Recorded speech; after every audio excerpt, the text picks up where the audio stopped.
Alright guys, welcome back to our channel. There is no Samuel here today, but I do have a lovely guest who has joined me. This is Nadine from the channel Hey Nadine. And if you've been watching travel content on YouTube, you've probably seen her stuff because she's been making videos for a long time. How long? Like 10 years. Wow. It's been a long time. So she's our travel expert today. We've both been traveling for many years, and that means we've made several mistakes along the way, some of them sillier than others. So today we thought we would share 10 common mistakes that first-time travelers make and how you can avoid them. So first tip before you head out is to contact your bank and let them know, your bank and your credit card, because if you're not used to traveling and you haven't done a lot of travel in foreign countries, first thing you're gonna do is when you go pay for something, your credit card is gonna get flagged and then they will cut you off, and now suddenly you have no money. If you've been traveling for a long time, generally your banks just know. But if you're a first-time traveler, this can cause you a lot of headaches, and it's happened to many people I know. It's happened to me before, even. Myself included. Yeah, and it's the worst because then you're like, I don't have money, you have to like call up your bank, and it's a headache. So let your bank and credit card company know before you go. Another mistake I would say is booking parts of your trip in the wrong order. I think it's very important to start with the big ticket items and then kind of like work down to the smaller things. So maybe look at flights first, then your hotels, then your tours. Because if you have more flexibility with your travel dates, you'll be able to get better deals. So yeah, start with big ticket items and then work your way down the list. That's a very good one, and helps you budget.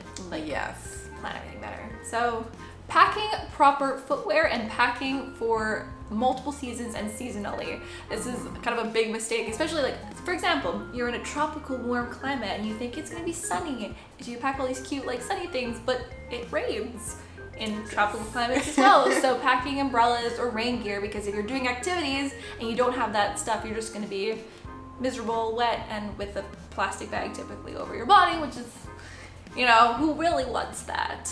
Also, like proper footwear. You're gonna be walking a lot when you travel, so bringing proper footwear that you've like worked in, like you know that you can walk, like not brand new shoes that you're like testing out, brand new sandals. Like have solid footwear in your feet, because when your feet get blistered and they hurt, you're not gonna want to like go and do stuff. You're gonna want to just not do stuff.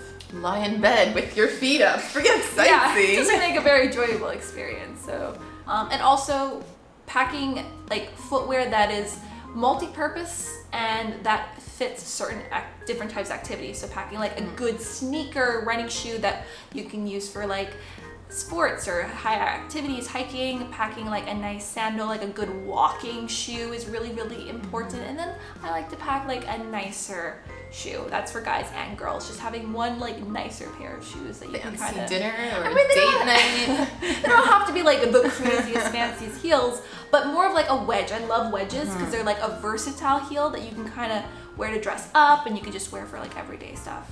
Okay, so this next one is a mistake that I've made several times. I don't seem to learn, but oftentimes I forget to look up how to get from the airport to my hotel. And then I'll arrive at my destination, it'll be like 2 in the morning, and it's like, oh crap, what am I gonna do next? So yeah, before you leave on the trip, like find out, is there a train? Is there a metro? Is there a bus? Like how are you gonna reach the city center? Are you gonna pay for a taxi? Do they have Uber? So that you're not stranded there stressing out, like, what am I gonna do tonight? Yeah, this happened to me so many times. Like in Panama, I was in Panama and I didn't know I was gonna get there, and I was like talking to the cab people, and taxis wanted $30 US to get me to my hostel, and I was like, I just saw these backpackers, and I was like, what hard? I'm like, where are you guys going? And they're like, oh, we're gonna take this like public bus. It's $1.50 to get there, and it's like a coach bus. So it wasn't even like the public bus. It was like a coach bus. And so I just tagged along with them. It's like, I'll do what you're doing. Yeah, and then it like dropped us off. It was a 10-minute walk, and boom, $29 saved. There you go. Do your research. Tipping.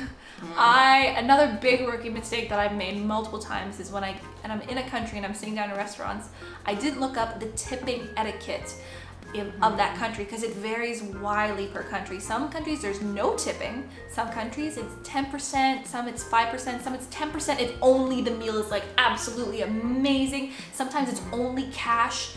sometimes it's just a little bit of spare change. Sometimes it's rounding up. Yeah. There's a variety of tipping methods, and you don't want to be like stuck in a restaurant, paying your bill and being like, uh-oh, what do I do? What is it? Then you come off as a rude customer overseas. So another tip for me would be to always grab your hotel's business card before you walk out the door, because if you're a little distracted like I am, you may start wandering around, and then when it's time to get back, you're like, oh, where am I staying again? What street was it on? And that actually happened to me and Sam when we were traveling in China. We were in Guilin, and we were just super excited to get out, go sightseeing, take the cameras, that we lost track of time and we lost track of where we were. And then we spent like half an hour trying to retrace our steps. So never again getting lost in China or anywhere else. Always carry a business card with the address. And some hotels also have a little map on the back of their business card that you can show a taxi driver. So that's your tip. Unrealistic expectations of your physical fitness. So, I don't know what it is, but sometimes when we're on vacation, I know what it is. It's you want to plan a lot of fun activities and things to do. However, if you're planning like kayaking, stand-up paddleboarding, hiking, biking, scuba diving, like all these crazy fun activities, it's great, but sometimes we overestimate, or is it underestimate, our physical fitness level, and these can be quite exhausting, especially if you're in like a hot tropical place and you don't realize how much the heat takes it out of you, or even if you're in like a colder place, how like cold the weather is. Essentially, it's like playing up your physical strength and your fitness level in those activities, especially because you're trying, like, I don't know about you guys, but I like love trying new things. So trying new things, I don't know how difficult they're going to be. So, just not being too overachieving on Pace yourself. Pacing yourself, yes. I think another mistake a lot of first-time travelers make is underestimating distances between two places. Like, you may be looking at a map of Europe and thinking, Porto to Madrid, that is so doable. And then you get yourself into a bit of a pickle, like Sam and I recently did, when we thought maybe, I don't know, a bus would be like 5 hours, and then we realized this is gonna take us 2 days to get from point A to point B because there are no direct connections. So always make sure to check, like, is there a bus? Is there a train? Is there something connecting these two cities? Also keep in mind, what are the road conditions like? Are there gonna be highways, or are these dirt roads? So don't just think that because two places appear close on a map that it's gonna be smooth sailing. Small change,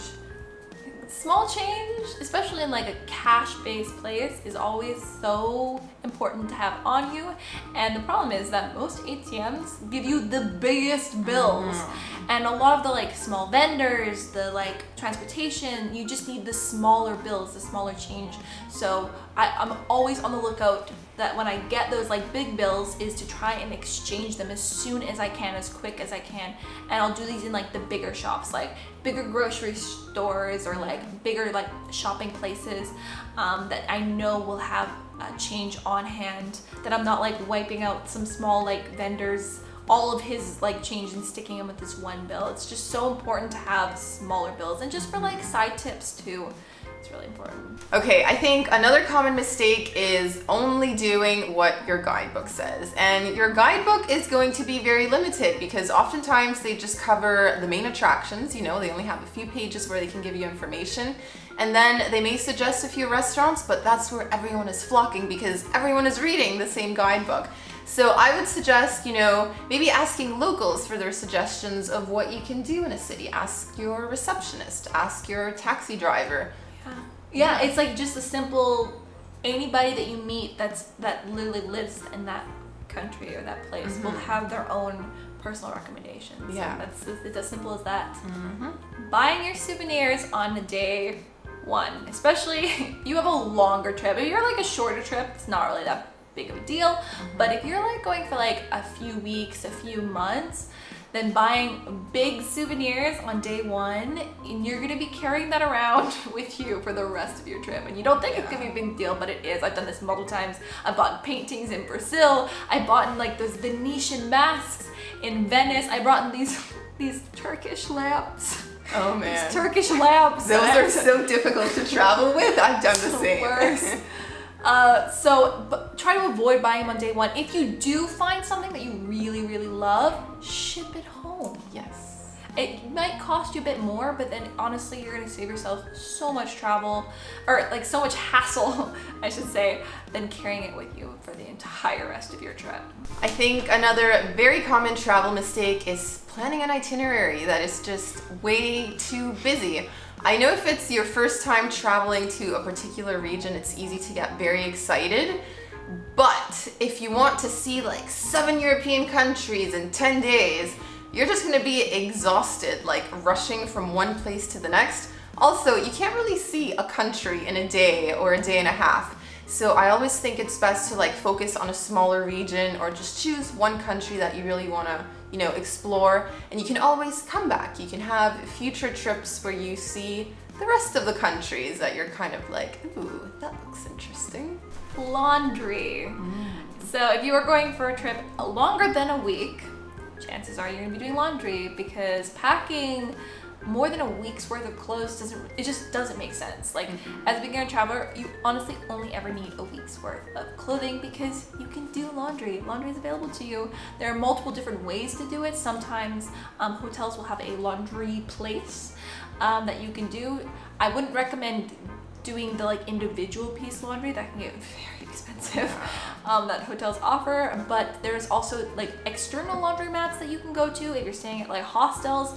Book hostels with laundry facilities. I always kind of like to have a plan for my laundry, so I know around that 1 week timeline, making sure I know where I'm going to do that, and then I'll just kind of reciprocate that on my way. Or you can go a week and a half. Like you can re-wear the same things over and over, but make a plan for laundry and bring some wash packets with you so you can just do a little bit of sink laundry, a little bit of bathtub laundry. I only discovered those recently, like earlier this year, but you can buy like these little packs with laundry detergent, and if you're doing like, socks and underwear in the sink, you've got detergent instead of a bar of soap. And I was like, what? They sell these. So yeah, good tip. And last but not least, I feel like we should mention travel insurance, because if you can afford to book a trip, you can afford travel insurance. This should be like mandatory, because if anything happens overseas, you get into an accident or anything, you could end up paying a lot of money. Thousands, tens of thousands, maybe even hundreds of thousands, like if you have to get evacuated or something like that. And I mean, there are certain countries out there that will treat you for free because there's like a public medical healthcare system, but more often than not, you're gonna end up paying, so don't take any chances. Alright guys, so I hope you enjoyed those travel tips for first-time travelers so you don't make the same mistakes we've made. So thank you, Nadine, for coming over to our channel. If you guys want to check out her videos, we're going to have the links in the description box and little things popping up somewhere around here. So yeah, go check out her channel. She has some really cool travel videos and lots of very informational travel tips. So thanks for watching, and we'll see you next time. Bye!